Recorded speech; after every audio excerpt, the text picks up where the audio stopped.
Magandang hapon po sa inyo. Magandang hapon din po. Okay, i-confirm ko lang po mama, ito pong si Sir Jeffrey Celeste ay kinakasama ninyo, no? Hindi po kayo kasal. Hindi po. Okay, no? At ilang taon na po kayo na naging magkasintahan? Ano po, nagsama po kami ng 1 year and 5 months, 5 months po. Okay. Tapos nung lumapit nga po siya sa amin, kayo po ay nakabalik dito sa Pilipinas at nagsama kayo sa isang bahay. Opo. Kamusta naman po, no, nung pagbalik ninyo? Kasi nakita namin, masaya pa kayo sa video eh. May kiss pa. Kaya nga. Opo, actually po pala, nung hindi pa po ako nag-abroad, palagi po kami nag-rides. Palagi masaya po rin relasyon namin. Tapos, ito po, nung nabuntis na po ako nung October, tapos 2 months, inaalagaan niya pa ako. Excited pa siya nun. Tapos nung kinatagalan, mga 3 months na tong tiyan ko, nagbago na po siya. Okay. Yun po, hindi niya na ako maintindihan kasi nga daw, iba-iba daw yung ugali ko. Tapos kinausap ko siya one time na mag-okay pa kami. Hindi daw siya sanay sa responsibilidad niya na hindi daw siya nasanay na mag-aalaga siya ng buntis. Sabi niya ganun. Pero tinanong ko po siya, sabi ko, ready ka na bago ako umuwi po. Nasa shelter Okay, pa ako yes, noon. Tinanong ko po siya kung ready ka na ba talaga magkaroon ng anak. Sabi niya, oo, ready na daw siya. Sabi ko kasi paiba-iba yung mood ng buntis. Baka mamaya hindi ka ready. Sabi kong ganyan. Sabi niya ready naman kasi nga ilang taon na nga daw siya. Gusto niya na daw magkaanak.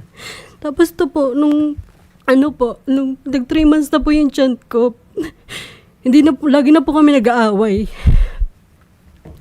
Lagi niya na po ako nasasaktan din. Pag wala po si mama niya, umaalis, papunta Pampanga. Anong oras na, ang sanay po ng pag-aaway talaga namin. Alauna na po ako nakakain, ginigising ko siya kasi anong oras na siya matutulog sa gabi kasi mag-ML pa siya. Tapos, pagising po namin ng tanghali, minsan, bihira niya po akong pagsilbihan, pagtimplahan ng gatas sa umaga.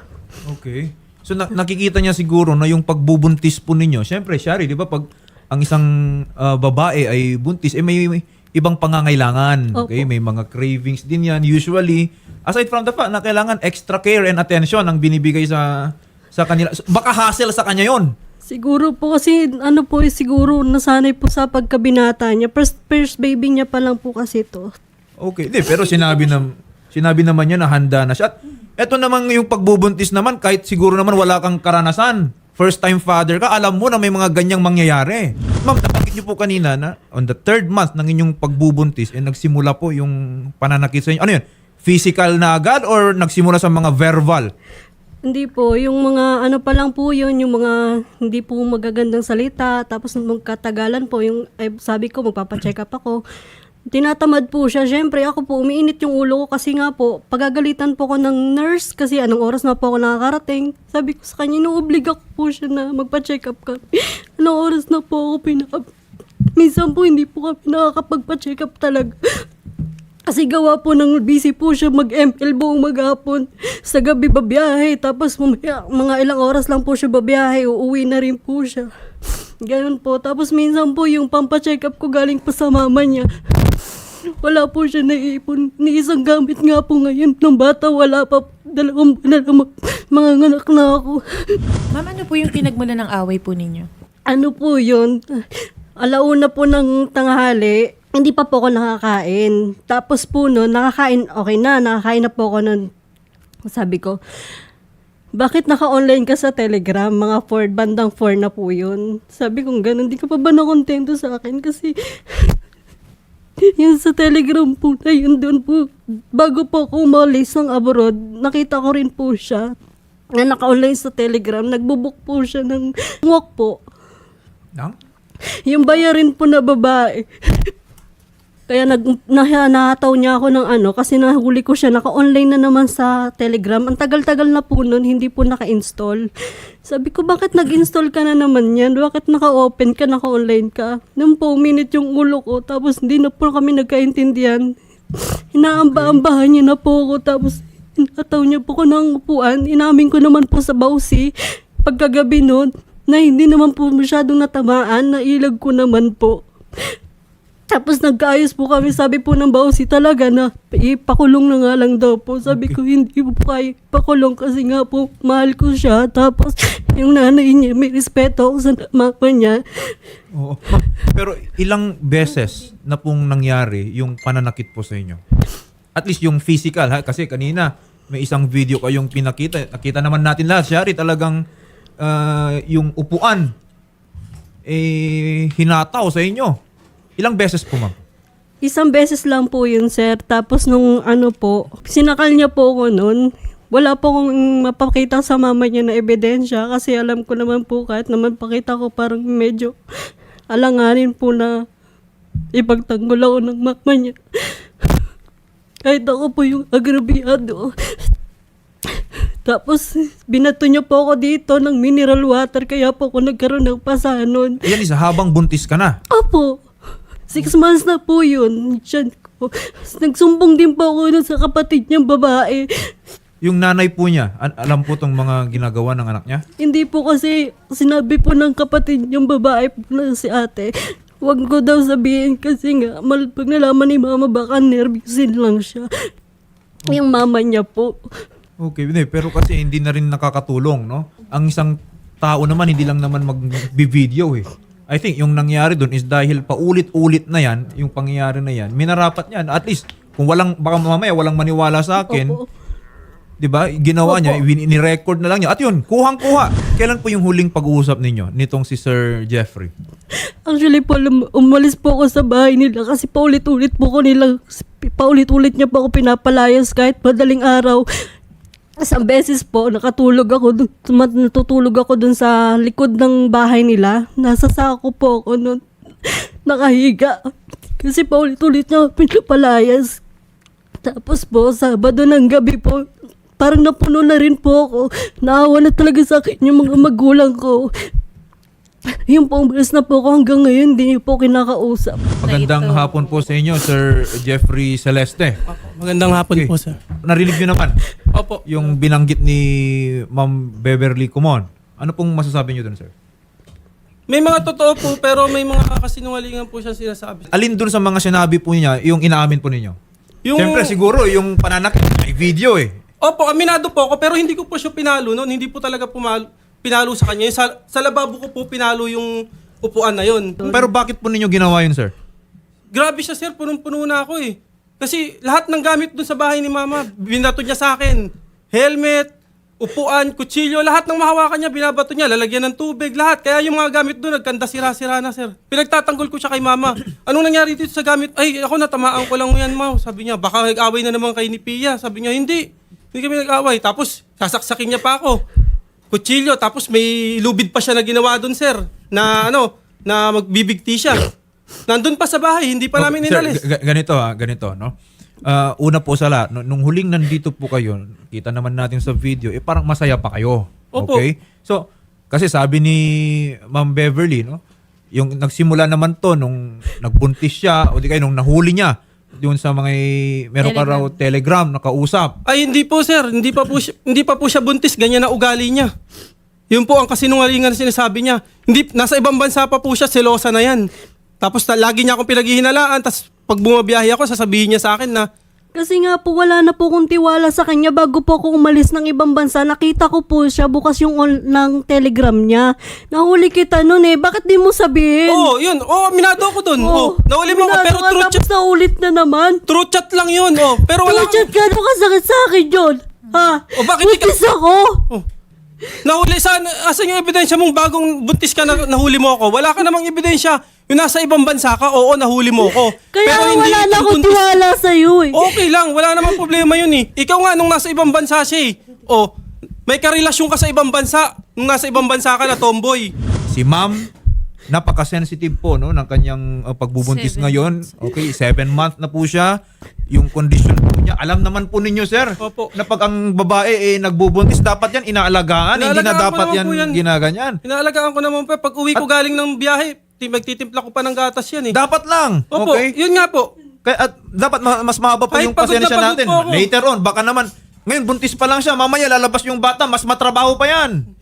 Mas mahirap pa yan. Ngayon pa lang, parang hindi mo na ipapakita na kaya mong gampanan yung ganong klaseng obligasyon, sir, mabiblame mo ba si ma'am kung ganito yung nagiging reaction ngayon? Pag uwi ko ng bahay, inaasikaso ko po yan. Minamasahe ko yan. Lahat ng masakit sa kanya. Kaso sadyang marami pong... Iutos ko pa bago mo gawin kasi lagi ka nag-email.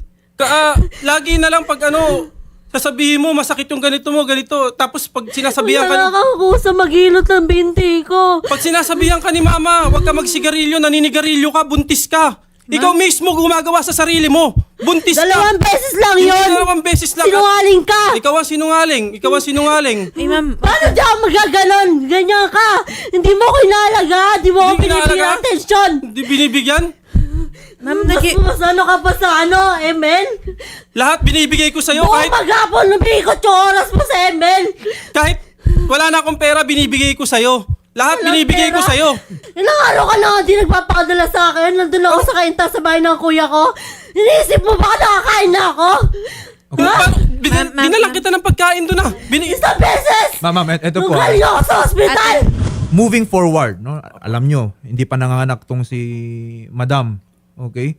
Kaya nyo po ba talaga na gampanan yung obligasyon po ninyo? Opo, Hindi lang bilang tatay, later on bilang mister. Opo. Or kaya partner nitong si Ma'am Beverly. Kasi Kaya ko naman po kasi yung nasa ibang bansa pa po yan. Ako pa po nga nagpapadala sa kanya, sir eh. Nasa ibang bansa siya, ako pa nagpapadala ng pera sa kanya. Dahil wala naman siya naipadalang maayos dito, sir eh. gusto po namin malaman right now, no? Ano po yung gusto ninyong mangyari kay Sir Jeffrey? Kasi yung pinakita ninyo kanina ng mga videos, they may constitute a crime, no? Gusto niyo bang ipakulong itong si Sir Jeffrey or gusto niyo Ipaulo ko na lang po kasi total hindi naman niya ako binibigyan ng pera.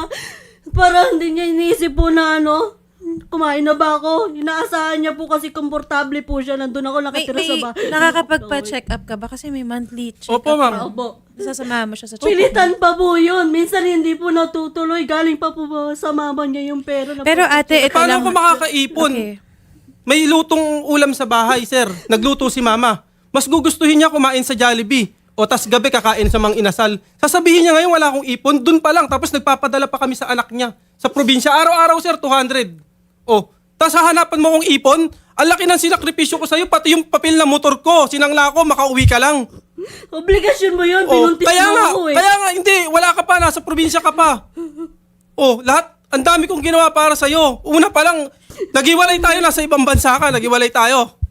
O, sabi ng mga magulang mo sa akin, Noren, baka naman pwedeng pakisuyo na lang namin yung anak namin sa'yo na ikaw lang ang maaasahan namin. Hindi naman kami makauwi dyan kasi mahal ang pamasahe. Gawa nga nang wala rin kaming pera. Lumapit ako kay Sir Rapi Tulfo, nakauwi ka. O, palagay mo ba kung hindi ako lumapit kay Sir Rapi Tulfo, makakauwi ka? Walang tutulong sa'yo. Walang tutulong sa'yo. Doon pa lang sa party na yun, sabi mong hindi kita mahal. Papadala ko sa anak mo. Sabi mo, sumbat yun, oo, sumbat. O. Ito na lang, sige. Sir Jeffrey, ito po ba, mahal niyo pa rin po ba itong si... Mahal ko Beverly, sir. Mahal ko yan. Kasi kung hindi ko mahal yan, una pa lang dun sa party na nasa ibang bansa siya, hindi ko na papadala ng pera yan. Ako pa nagpapadala sa kanya dun. Tapos, papauwiin siya dito. Hindi ko na pa gagawin yun, sir, kung dun pa lang. po, Ma'am Beverly, handa pa ba kayo? Gusto pa rin po ba ninyo na makasama itong si Sir Jeffrey? Sa totoo lang po, gusto ko po umalik sa kanya kasi pabigat po ako sa kuya ko. Nahiya rin po ako. Pinapauwi naman kita Kaso eh. wala po kasi problema sa kanya. Once na hindi kami nagkakaintindihan, hindi niya nabibigay yung gusto kong kainin kasi nga buntis ako. Oras-oras po minsan nagugutom ako. Pinapalayas niya ako tuwing madaling araw. Pag di po kami nagkakaintindihan. Ayun po Hindi, yung kasi problema kanina, sa kanya. nabanggit ni Sir Jeffrey kanina, no? May lutong ulang po. May naibibigay naman po siya. Opo. Okay? Iba po kasi, ma'am, no? Yung may gusto po kayo, pero hindi na talaga kaya ibigay Opo, yun, sir. nung isa. Ano bang cravings mo, ate? Fast Wala food, naman ma'am. po. Fast food. Minsan po yung lang po, yung... Opo, aminado naman po kung iligaw mag-coke. Aminado naman po. Ate, Tapos po, Yun, ma'am. Ate, shake. una sa lahat, hindi ka pwedeng mag-yossi. Yes, ma'am. Sinungaling ka! Hindi 2 beses lang. Ikang dun sa CR sa likod, pag dumadaan ako dun, amoy na amoy ko lagi. May mga upos dun lagi. Ate, Kahit si wag. mama. Sabi ko sa kanya, wag mo na akong respetuhin. Mama ko na lang respetuhin mo dahil nasa bahay tayo. Ngayon na si mama nandun sa sala. hindi niya papansinin, dadaan-daanan niya lang. Sasabihin ni mama sa kanya, huwag ka magyosi kasi masama yun sa bata. Huwag ka mag-soft drinks kasi mahirapan ka manganak. Pero hindi niya pinakinggan si mama. Baliwala, pambabastos. Alam niyo sir, mahirap magbuntis. Opo, alam ko naman po mahirap yun. talaga sir magbuntis. Lalo na sa state niya kasi 7 months siya. Pero ma'am, kailangan mo rin tulungan yung sarili mo. Yun Diba? nga po ang sinasabi ko sa kanya eh. Oo. Kailangan mo tulungan yung sarili mo, Tapos ma'am. konting tampo niya lang, alam mo pong gagawin niya. Lahat ng mahawakan niya ron, ibabato niya. Kaya kanda sira-sira yung gamit niyo. Di ba, konting ano lang, maayos naman ang usapan. Pero anong gagawin mo? Babato mo lahat ng gamit, lahat ng helmet, pupukpok mo sa akin. Oh, tinanggap ko lahat yung yun. helmet po na pagbato, tsaka yung kutsilyo po na inaano ko sa kanya. Kasi nga po, nakiuli ko siya mag-telegram. Ganun po Sir, yun. pwede mo bang i-uninstall yung Telegram? Inan-install ko na po yun. Ginawa niya pa nga yung account ko sa FB. Pinasok niya doon sa cellphone ko na hindi ko alam eh. Pero wala naman pong ano sa akin yung problema yun. Kasi open naman po eh. Alam niyo sir, ang hormones kasi ng buntis, ano yan eh, kumbaga dati 50 lang yung topak ng mga babae, yung ilang babae Pag nagbubuntis kasi yung babae, sir, 100%, 150% pa yan. So, feeling ko may cravings lang si ma'am. Syempre, kailangan niya ng attention. Pero syempre, ma'am, wag mo ring idepende sa mister o sa partner po ninyo yan, ma'am. Kasi Alam lalo niya na naman po yun nagtatrabaho siya. Hindi po. Diba? Gabi po siya nagtatrabaho. Kailangan mo ring Yung alagaan oras yung po niya, sarili niyo, nauubos ma'am. po sa email. Magpapahilot po ako. Hihilutin niya ako 30 minutes sa oras. Sabi sa pusing ko lang to. Oh, tama po ba yun? Nandun ka na sa... Namumulikat na yung binti ko. Tatapusin ko pa yung email. Okay, ganito, no? paano ka- Sir, I think si Ma'am Beverly, nangangailangan ng attention po ninyo, no? Okay? Yung ML na sinasabi po niya, siguro bawas-bawasan natin yon. Ilang beses ko na po dinelete Kumbaga, yan. the entire day, priority natin si Ma'am Beverly. Total, ilang buwan na lang yung kanyang pagbubuntis. 2 2 months more. Sabi, pinakausapan ko po siya. Sabi ko, 2 buwan na lang. Mga anak na ako. Opo, ma'am, Baka no? pwede priority mo naman ako. I-delete mo muna yung email mo. Sabi ko po sa kanyang Oh, gano'n. nag-usap tayo sa barangay, di ba? Nagbibisyo ka? Wala po. Inom? Nagiinom? Sugal? Sugal, Hindi po, wala yosi. po. Wala po, hindi po ako nag-yosi. Siguro Niya pa po nga ako eh. Ma'am, from time to time, siguro pagbigyan mo lang na, siguro kahit isang oras. Ma'am, lahat po Medyo sinunod ko. distress lang siya. Alam ko po yun, Apo. isang oras po. Pwede po sa akin yun. Pinag-usapan na po namin yun. O, isang oras lang, 2 oras. Tatlong oras pa nga eh. Sinabi ko sa kanya mag-ML ka, pero buong maghapon po. Lahat- Naubos yung oras niya. Lahat sinunod ko sa'yo, lahat. Lahat sinunod mo. Nasa Ilang ibang- araw lang. Diba? Nasa ibang bansa ka pa lang. Anong sabi mo sa akin? Pag magiinom kami ng Mga tropa, ganyan. pupunta ako sa birthday, binabawalan Okay, niya ako. okay. Sinunod ko yun lahat. Hindi ako Alright, nakipag-inuman. ganito po ang gagawin natin dito, ha? Okay, no? Number 1, no? Sir, hindi po nararapat, no? Yung na-record ni ma'am, no? Na aambahan po ninyo siya nung upuan. No? Kung napalo mo sa kanya yun habang nagbubuntis siya, okay, may masamang nangyari sa kanya, iwasan po natin yon. Hindi po maaari yon. Hindi po nararapat yon. Okay? And number 2, dito naman kay Ma'am Beverly Kumon, ma'am, naiintindihan po namin, no, yung pangangailangan po ninyo bilang nagbubuntis. Pero intindihin din naman po natin kahit papano, no, si Sir Jeffrey, magtatrabaho din naman po yan. Sabi naman niya, na ibibigay din naman po niya, no? Hindi naman lahat kaya niyang ibigay siguro. Let's just be reasonable in our demands. Kasi kung hilingin naman po natin lahat-lahat na dito kay Sir Jeffrey, tumutulong na rin yung kanyang mga magulang, wala pong patutunguhan itong pagsasama po ninyo. Okay? So, right now, no?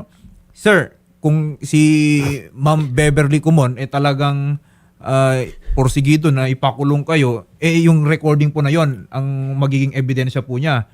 Baka maayos po ninyo ito na manghingi ka ng tawad sa kanya, mangako ka na hindi mauulit yan. Total, yung barangay naman, I think, na-involved na rin naman. Opo. Sinabi ko na naman sa kanya yan. At ma'am, pati the same thing for you, no?